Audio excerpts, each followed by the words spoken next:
Bonjour à vous, White Dragon en direct de QSI Québec. Voici dans le fond les informations de la semaine passée qui remontent, que je vous communique dans le fond, comme ce serait la date du 7 août.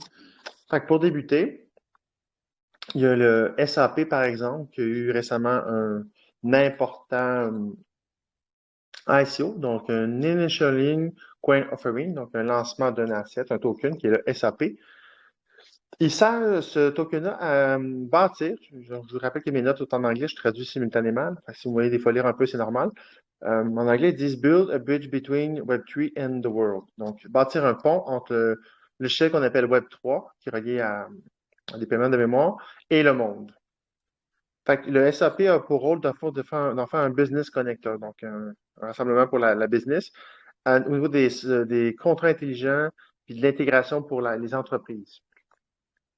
Ils ont développé un software pour permettre aux opérations d'entreprise de fonctionner, de se mettre en relation avec les clients. En février 2023, il y a un partenariat important avec SAP et Red Hat. Très, très important. On a vu ce que Red Hat pouvait faire dans les appels précédents. Red Hat, c'est une compagnie, dans le fond, qui est un peu comme, il le compare dans une analogie à un système sanguin. Il y a le cœur, qui est comme le SAP, puis il y a Red Hat est comme tout le système sanguin alentour dans le corps. Fait qu'ils vont de pair et de main ensemble et ils sont super efficaces. Puis Red Hat, lui, a une base de clients de 2,5 milliards d'individus. Fait que quand les mises à jour de téléphone actuellement vont se faire, ils sont en train de se faire, c'est un potentiel de 2,5 milliards d'individus lors du flip qui vont flipper leur téléphone actuel au mode quantique directement, n'attendant pas le Q-Phone.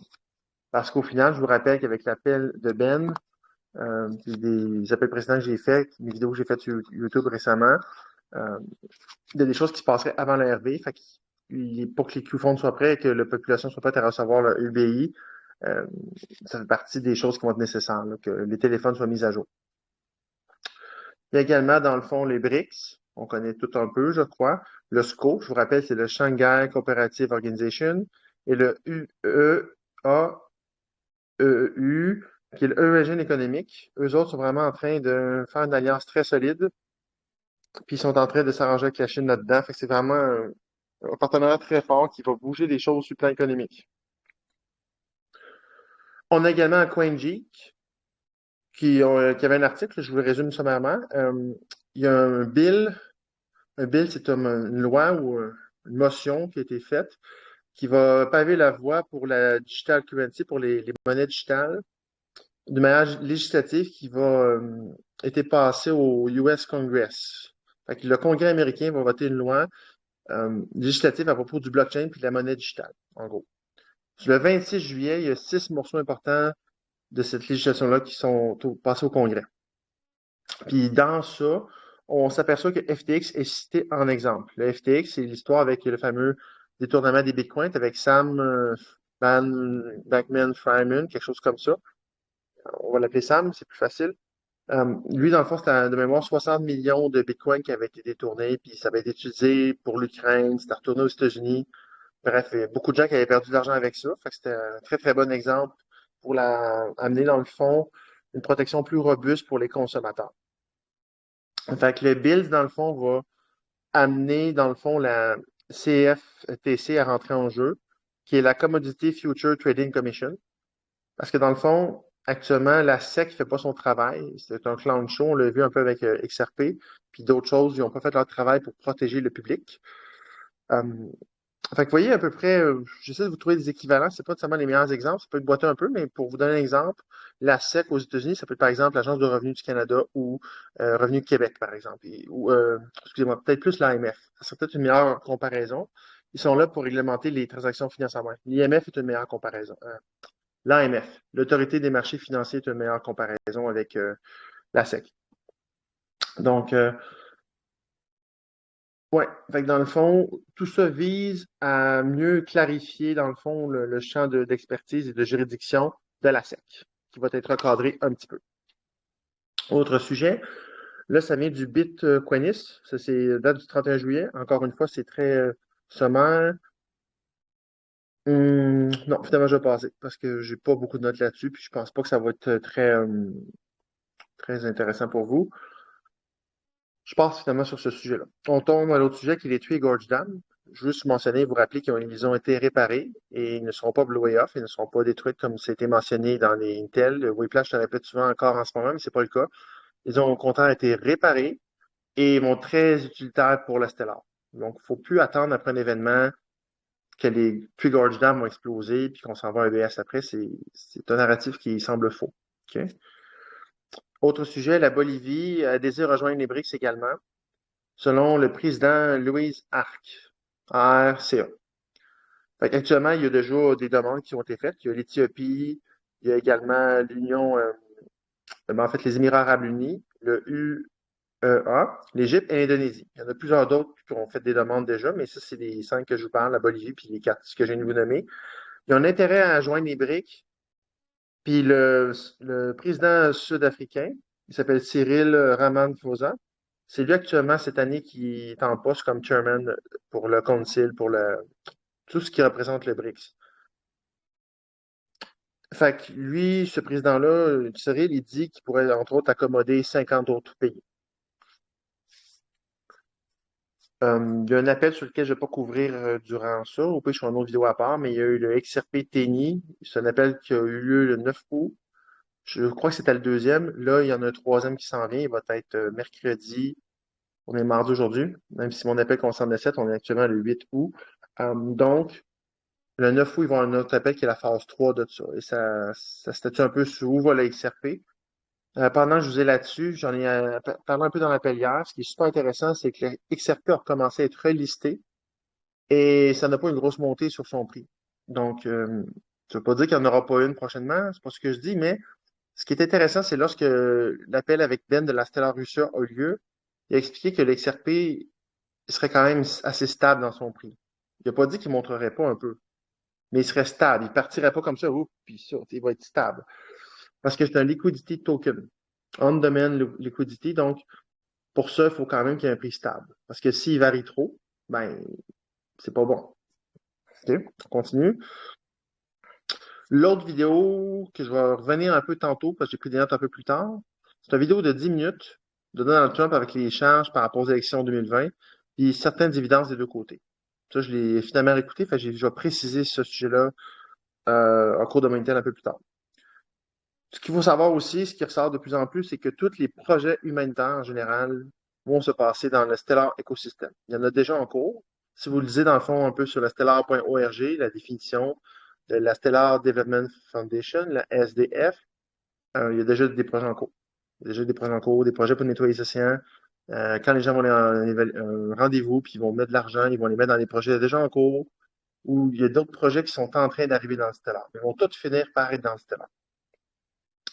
Il y a également actuellement à surveiller, dans le fond, dans le Lobster, le, le XLM, le XRP Bank et le XRP Bridge.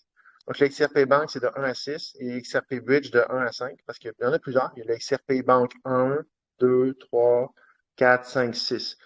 Ils sont rendus sur indusx.tech. Je ne peux pas vous dire encore toutes les choses par rapport à ça, mais dans l'appel avec Ben, il y avait un lien avec avoir les deux.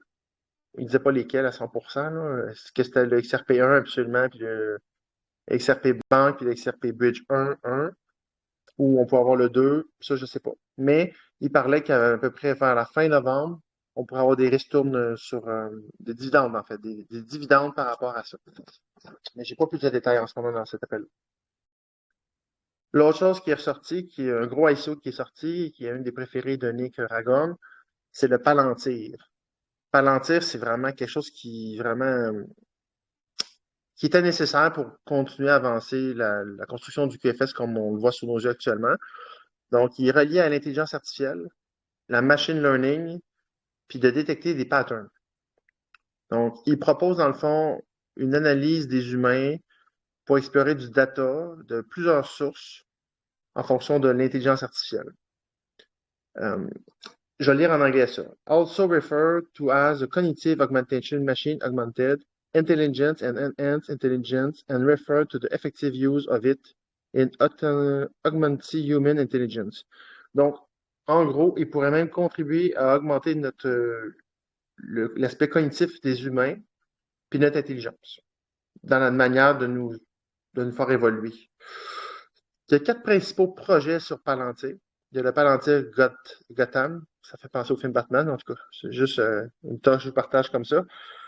Lui, il s'occupe, le Palantir Gotham, de Warfare Monitoring, Counter-Terrorist and Fraud Investigation. Donc, en temps de guerre, il va faire du monitoring, il peut contrer le terrorisme, puis il peut contribuer à faire de la fraude, une investigation contre la fraude. Le 2, c'est le Palantir Apollo. Operating System for Continuous Delivery and Deployment in Environment for DoD. OK. Il opère de manière continue et dans son déploiement, il arrive à délivrer un environnement important pour le DoD, donc Department of Defense. Le 3e, c'est le Palantir Foundry. Corporate Client. Donc, il est pour les clients corporatifs.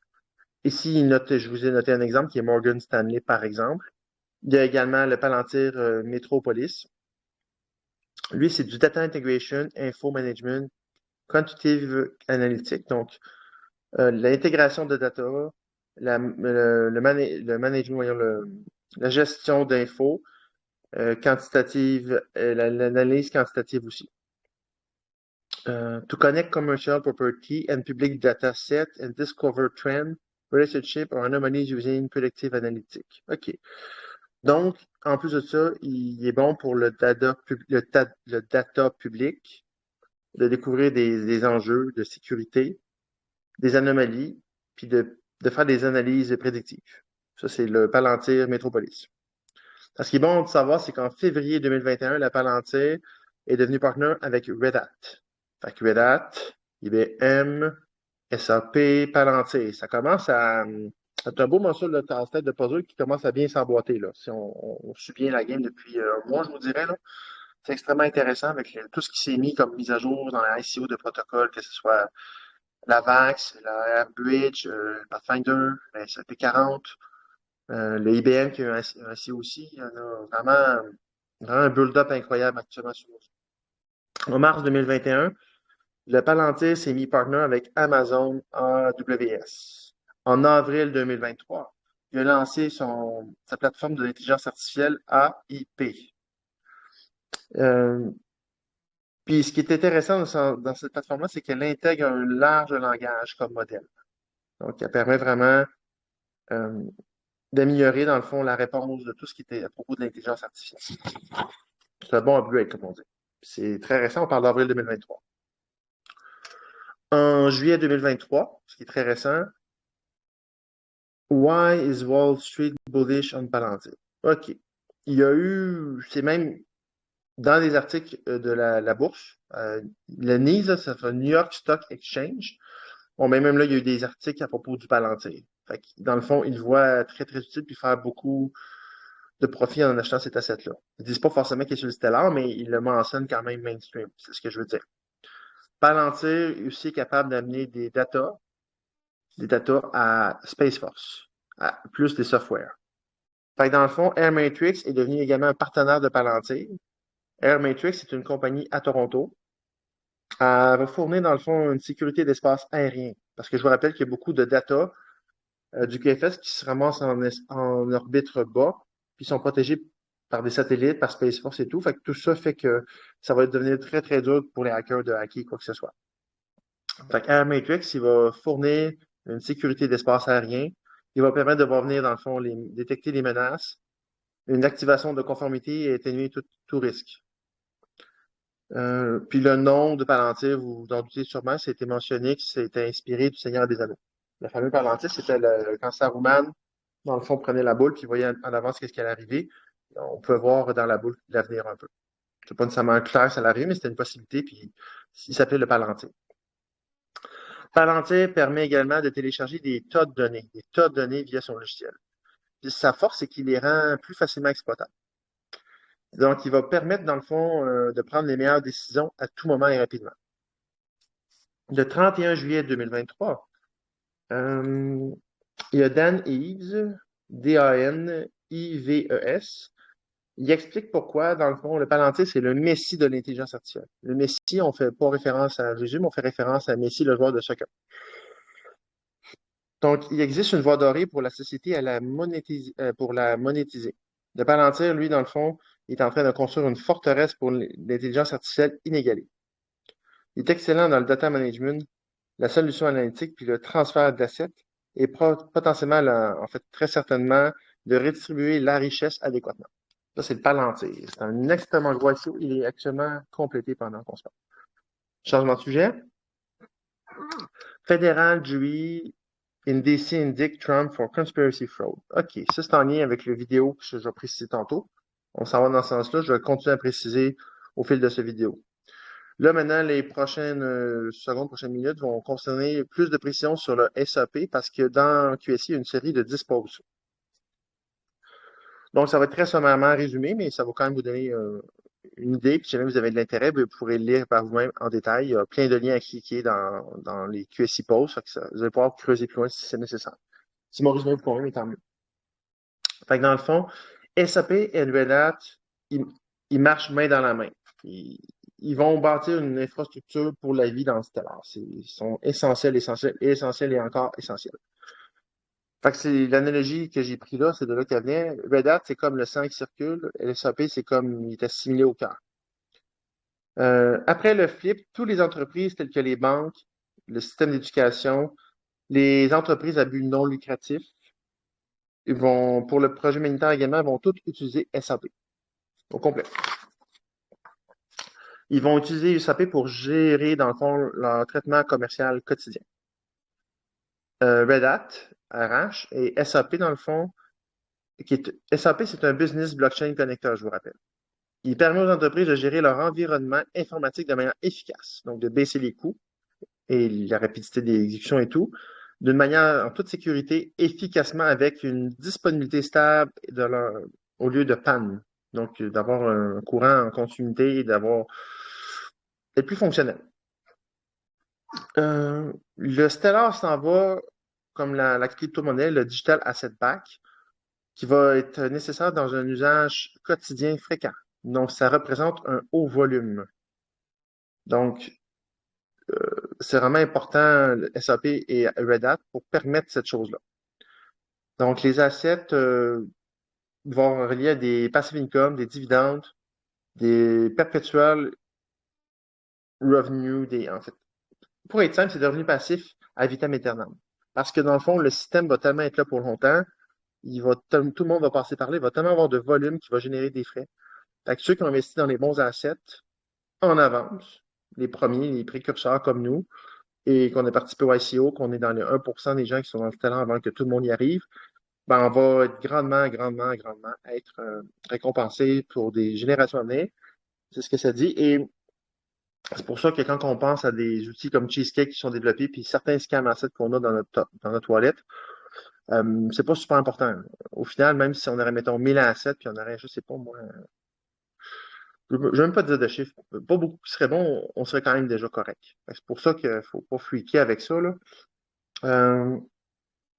Puis comment cela ça impacte 2024-2025? Ben, dans le fond, les clients vont pouvoir facilement transférer leurs assets virtuels et facilement collaborer avec différents fournisseurs de confiance, donc les compagnies et les commerçants. Ça va faciliter, je vous rappelle que le SAP est un Business Blockchain Connector, donc il va faciliter la relation entre les clients et les entreprises aussi. Les entreprises, ben, dans le nouveau monde, vont encore chercher des clients. La SAP dispose de sa propre technologie de blockchain en partenariat avec IBM. IBM revient tout le temps aussi, qui a le Hyperledger Fabric, Multichain et Quorum. Ce sont des assets qu'on peut trouver actuellement sur le Stellar. Fait que si vous allez, je vous rappelle, dans les dernières vidéos plus simples que j'ai faites de quelques minutes, dans les tutoriels que j'ai mis dans la chaîne YouTube, je vous encourage à aller, je vous montre dans ces vidéos-là à comment aller chercher les bons pin messages dans le main chat et non dans le chat où on écrit entre nous. C'est pas là parce que par défaut, tous les messages sont pinés. Mais si vous allez dans le site de diffusion, il y en a 44 ou 43 qui sont présélectionnés et on trouve des listes de domaines et il y a des vidéos qui vous montrent comment chercher dans le SDEX. Fait que si vous vous demandez actuellement comment trouver XRP Bank 1 ou XRP Bridge 1, ben, avec ces vidéos-là, vous devrez être capable de les trouver. C'est facile de les ajouter. Fait que c'est ça. Continuez à bien suivre les QC Québec, posez vos questions, puis bien réviser les vidéos. Puis si les tutoriels ne sont pas convenable ou facilement comprenable. C'est facile d'en refaire d'autres puis d'ajuster. OK? Mais il faut essayer de les voir pour commencer puis voir si ça vous parle puis ça vous aide dans vos achats, dans la sécurité de tout ceci. Je continue sur SAP. Le 28 septembre 2022, il y a eu des tests privés avec Red Hat puis OpenStack. Ça concernait 2,5 milliards d'utilisateurs. J'en parlais au début de l'appel. Red Hat, c'est beaucoup d'utilisateurs. C'est très bon pour un flip. Le SAP ICO. OK. En février 2023, SAP is part and have already migrated and incorporated into Red Hat Enterprise Linux. OK. Donc, l'SAP en février 2023 a déjà migré et déjà été incorporé à travers Red Hat dans les entreprises qu'on appelle RHEL, donc Red Hat Enterprise Linux. C'est ça que ça représente RHEL. Red Hat Enterprise Linux. Quand je vais dire RHEL, c'est ça que ça veut dire. Fait que le 2 février 2023, Red Hat, RHEL, open to the public for those 3D masses ready to accept invitations sneakily to begin upgrading and eventual onboarding on Stellar. OK. Donc, en février 2023, Red Hat, avec son entreprise Linux, a déjà préparé le pas pour une entrée massive dans le fond, puis de débuter dans le fond, que tout le monde soit on board, ça veut dire qu'il embarque dans le système de l'écosystème du Stellar dans le network. SAP Red Hat, en étant combinés ensemble, ils vont chercher dans le fond plus de business users, donc plus de base de clients. C'est synonyme de mass adoption, qui se rapproche vraiment d'un basculement total et d'un flip. Puis ça nous rapproche de 2024-2025. On parle de début 2024 dans ce sens-là. Puis on est d'accord, on sait que le QFS ne sera pas totalement 100% opérationnel dès 2023. Il va être suffisamment opérationnel selon ce qu'on sait pour y aller. Parce qu'à un moment donné, il faut flipper la switch, il faut y aller. Mais c'est sûr qu'en courant 2024 et 2025, il y a d'autres dates qui s'en viennent. Il va y avoir d'autres upgrades au QFS, puis il va être potentiellement à 100% aux alentours de 2025. Mais ça ne veut pas dire qu'on ne va pas en 2023. Fait que quand on voit des dates plus tard, il ne faut pas penser que c'est toujours reporté. Parce qu'on est habitué à être reporté, puis on est rendu un peu pessimiste, mais c'est pas ça que ça dit dans ma lecture des choses. Cette annonce également indique que les White Hats s'intègrent activement au MAS. Parce qu'ils, dans le fond, ils débutent leur partenaire commercial stratégique actuellement. SAP et Red Hat sont leurs partenaires. Ça signifie que le matériel, les logiciels, le réseau et les domaines liés à la base de données nécessaires sont mis à niveau en BD. Bon. J'ai une abréviation là, que j'ai perdue. Ça veut dire quoi? C'est ça. Ils vont migrer vers le quantique soon. OK. Ouais, je ne pourrais pas vous dire. On va peut-être me revenir tantôt. Il y a eu les tests qui ont été conduits sur 2,5 milliards d'utilisateurs. Ça, je vous l'ai dit. 2 février 2023, je vous l'ai dit. Le 28 juillet 2023, il y a Kirill, qui est un contact de QSI, qui a confirmé qu'en fond, qu'il y a des mises à niveau d'ordinateurs et de téléphones pour devenir conformes quantiques avant la venue des Q-phones. On sait que les Q-phones sont souvent parlés lors d'un échange, mais qui ne seront pas là avant la fin 2024. Donc, entre-temps, pour préparer certaines choses qui vont se passer, il y a une mise à jour des téléphones qui était déjà amorcée. Fait que ça compléterait dans le fond les disposes à propos de SAP. L'autre chose qui s'en vient, c'est le BRIC Summit, le sommet des BRICS. C'est le 22 août. Je crois que ça va du 22 août au 27 août. Il y a un gros statement qui a été fait. J'en ai parlé dans l'appel d'hier, lundi. Je vais vous le lire mot pour mot en anglais. Will mark a significant change in the global order. Donc, ça va marquer un changement important dans l'ordre global. Les mots ont été bien choisis, je crois. Ce qui est intéressant aussi, c'est de voir la contribution du BRICS comparativement au G7 dans l'économie mondiale depuis un certain nombre de temps. Donc, en 1992, le BRICS avait seulement 16,45% des parts versus 45,80% pour le G7. En 2012, le BRICS est passé de 16,45 à 28,28, comparativement à 32,82 pour le G7. En 2022, le BRICS a surclassé le G7. Il est passé à 31,67% de part de l'économie mondiale, comparativement au G7 qui est tombé à 30,31%. Et les projections pour 2023 sont d'ailleurs déjà supérieures, puis on n'a même pas fini l'année. Fait que ça va bien pour le BRICS. Ça va bien pour le BRICS. C'est majeur le 22. L'Arabie Saoudite, dans un autre sujet, a continué pour une autre année son extension pour la baisse d'1 million de barils de pétrole par jour. Donc, le baril de pétrole pourrait monter. Il a déjà monté un petit peu. À Montréal, il est à 1,85 en plusieurs secteurs. Je peux vous dire qu'à Saint-Anne-des-Lacs, je gaze encore à 1,64. Mais la majorité dans le coin sont quand même montés à 1,74. La Rive-Nord, c'est 1,74. Est-ce que ça va monter plus haut? Ça va retourner à 2 2,23 comme c'est monté dans le temps?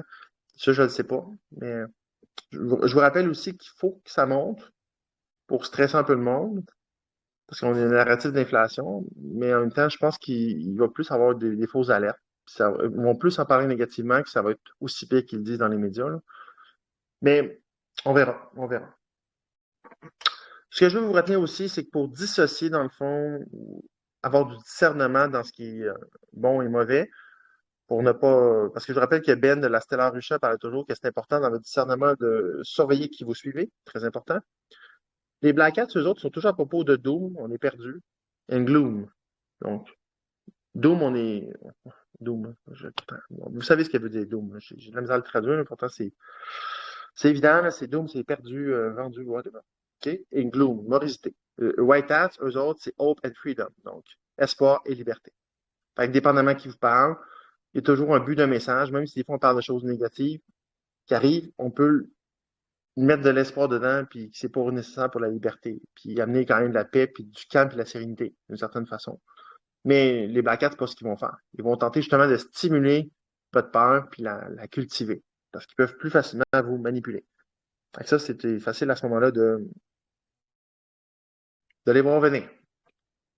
Il y a également eu dans les partages depuis QC Québec, à travers le QC Main Chat, il y a eu des maps, dans le fond, des pays africains qui ont signé une entente avec la Russie. La Russie aide l'Afrique actuellement.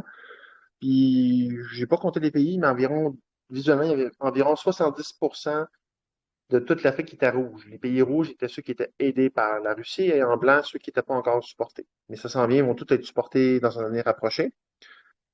Fait qu'on voyait également la carte, la map des ressources en Afrique, puis on voyait que l'Afrique était pillée tout simplement depuis un certain temps par la cabale, puis qu'il n'y avait surtout pas besoin de l'Ouest. Ils ont besoin de la Russie pour s'en libérer. C'est plutôt ça la réalité. Donc, il y a également une compagnie qui a fait un autre ICO récemment, le 21 Shares. Le 5 avril 2022, eux autres, dans le fond, ils ont lancé un produit euh, qui est en lien pour cibler, dans le fond, 13 trillions potentiellement pour la Metaverse Industry Market. Citibank, dans leur analyse, eux, ont fait une projection d'ici 2030 de 8 à 13 trillions. C'est énorme.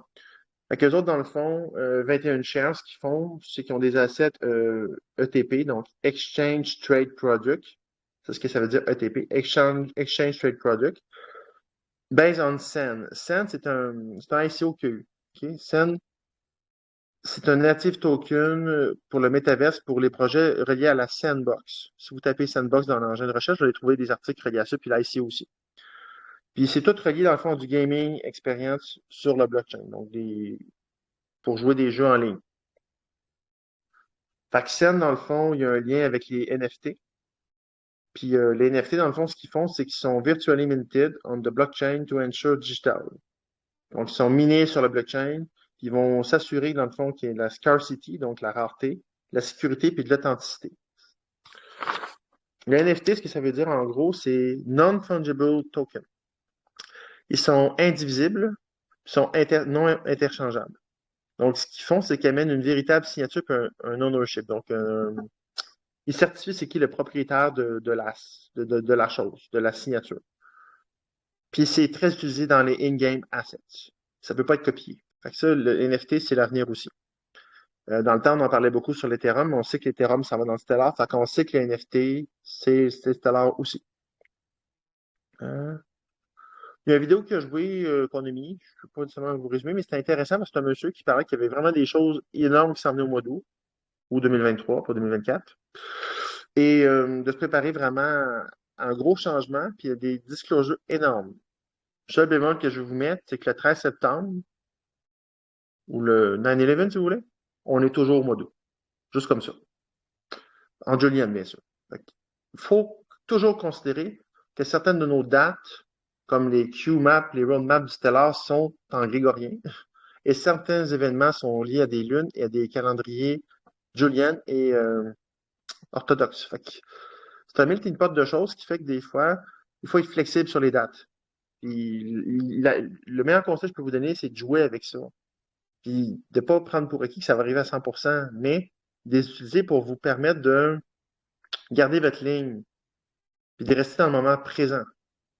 Puis si dans le moment présent, vous tenez bien, même si l'autre semaine d'après, vous êtes prêt encore à y aller, puis même si ça se passe dans 3 mois, bien, vous réparez toujours de semaine en semaine, mais 3 mois passent plus facilement que vous fermez vos livres puis vous attendez juste 3 mois. Le 3 mois passe plus vite une semaine à la fois. C'est ça mon message.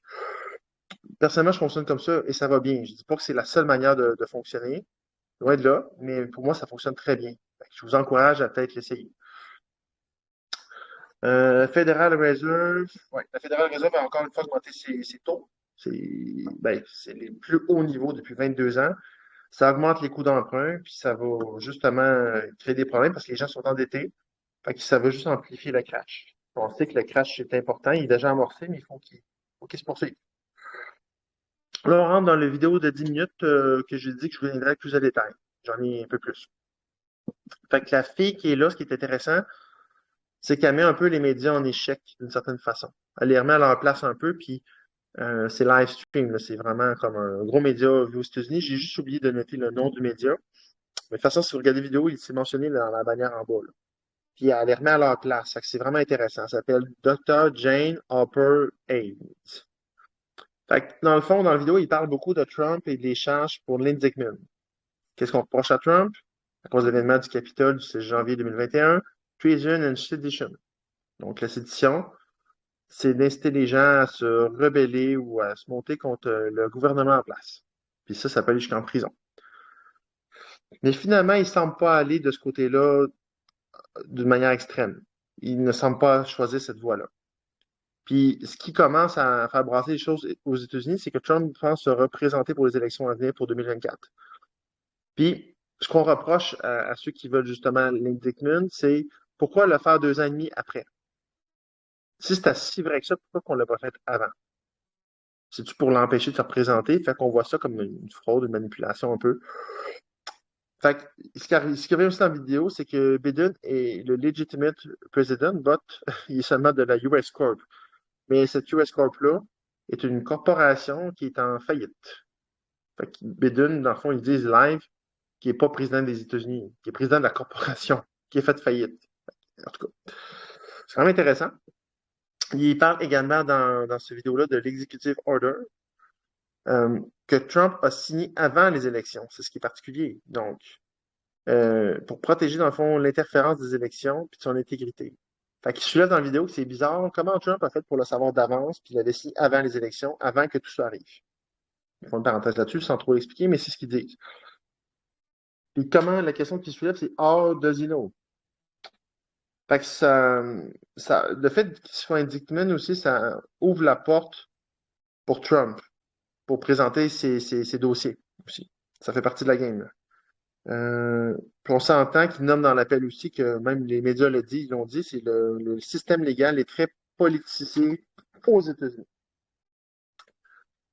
Fait que tout ce qui est subpoena avec Trump, ben, ça ouvre des portes pour lui. Ils sont revenus sur Edward Snowden, Space Force et le départ du Department of Defense aussi. Et la fille en question que je vous parlais, le Dr. Jen Alper Haynes, elle disait si vous pensez qu'ils n'ont pas le véritable résultat des élections, vous êtes you're fool. Elle utilise le mot fool, donc vous êtes fou, vous êtes perdu un peu. Ils sont revenus brièvement également sur le film 2000 Mule Movie. Ça a passé dans le temps, là. Je pense à 2021, ce film-là qui passait sur les médias sociaux, dont Facebook. Euh, Elle a également mentionné que 2020, dans every single state, dans tous les États américains, il y a un problème de légitimité au niveau des élections, dans chacun des États. C'est mainstream, ça, là. Aux États-Unis, c'est gros, là.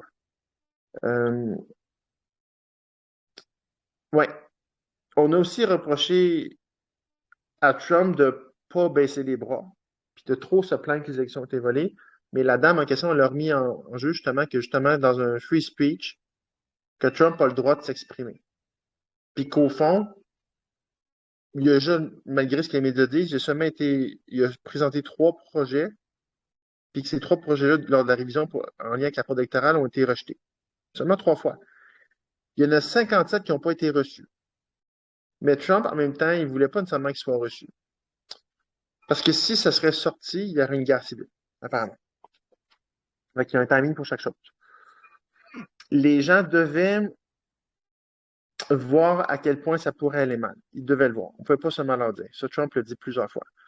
Je pense que Trump devait sortir de scène pour que ça aille mal, pour pas qu'on puisse lui mettre ça sur le dos. Donc, ceux qui doutent de Trump aujourd'hui, faites attention, allez à l'intérieur de vous, voir c'est quoi votre discernement, qu'est-ce qui a été fait. On serait où sans Donald J. Trump aujourd'hui, puis sans ces 3 executive orders? On en serait où? On serait en vaccination forcée, puis on serait dans les cas FMA, sinon. OK? C'est là qu'on en serait. Fait que le vaccin a été garoché, puis il n'a pas été obligatoire.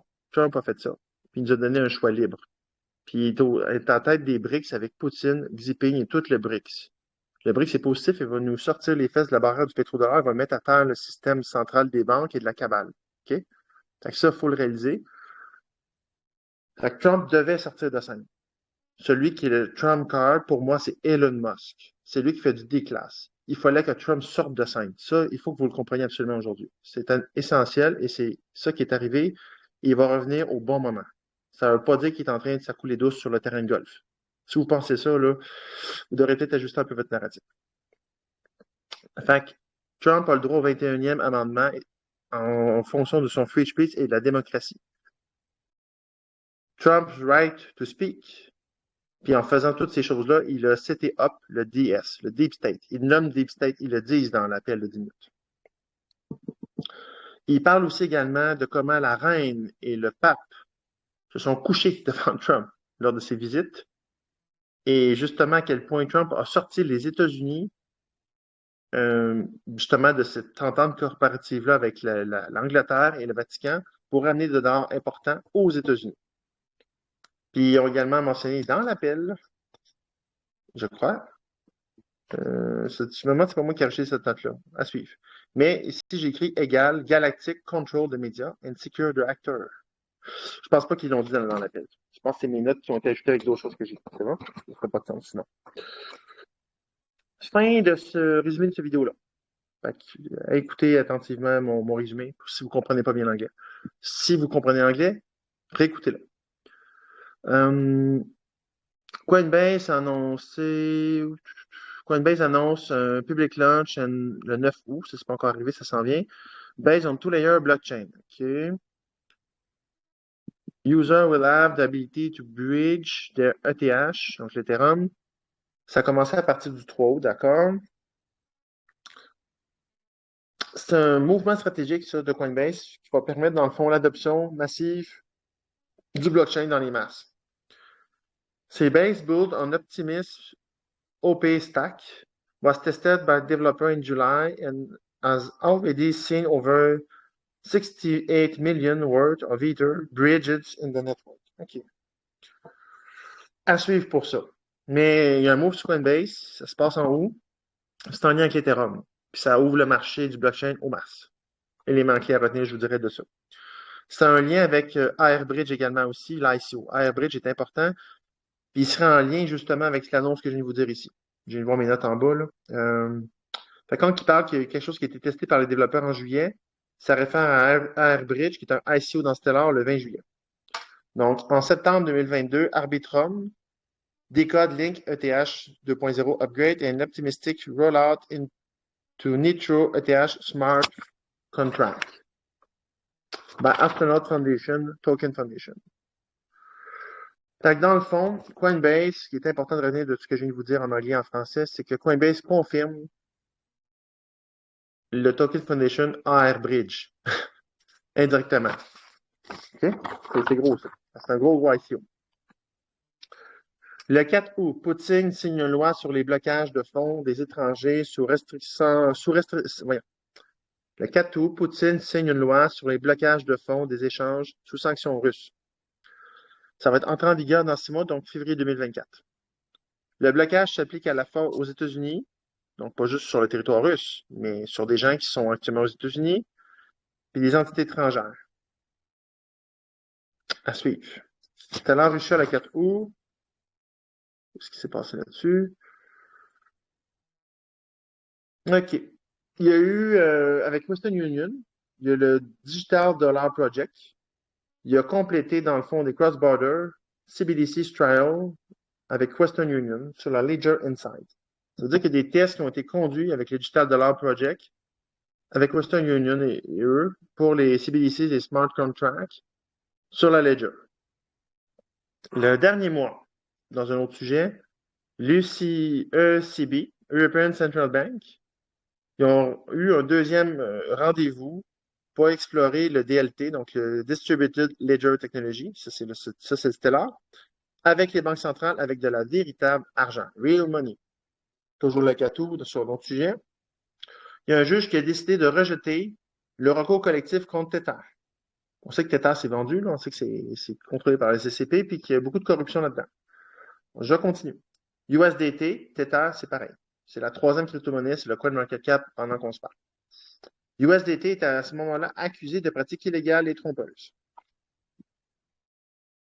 Et il est supposé être utilisé comme stablecoin et être soutenu par des réserves de dollars adéquates. Mais dans les faits, c'est pas ça. Donc, on a toujours pris pour acquis qu'un USDT, un Tether, c'était $1 US. C'est pas le cas.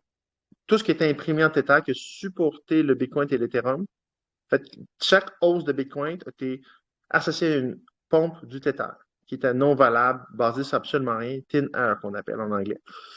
Donc, Tether, USDT, est accusé de cacher qu'ils avaient échoué aux inspections de routine. Fait que, bref, le rejet par le juge démontre encore une fois de la corruption. Aux États-Unis, sur un autre sujet, le CATO toujours, il y a eu des difficultés d'accès au dollar aux États-Unis dans les institutions de banque. Ça, c'est des choses qui sont sorties. Il y a également un post très intéressant, dans le fond, qui a été posté dans QSI Québec, puis dans QSI Main Chat. C'est Josh Toller, le post. C'est sur la Distributed Ledger Technology. Il y a des cartes, puis il y a vraiment des choses à regarder qui sont super intéressantes. C'est des choses que j'ai pas couvertes, mais c'est déjà beaucoup de stock. Fait que j'ai pas pu couvrir qu'elle est jusqu'au C2, parce que je me suis comme arrêté au 4 août, là, dans le fond. Fait qu'il reste quand même le 5, le 6 et une partie du 7. Ça sera couvert un peu plus tard, peut-être dans le prochain appel du lundi ou peut-être dans une vidéo comme ça à suivre. Mais merci pour votre écoute en espérant que ça puisse vous être utile tout ça. Au plaisir. On reste connecté.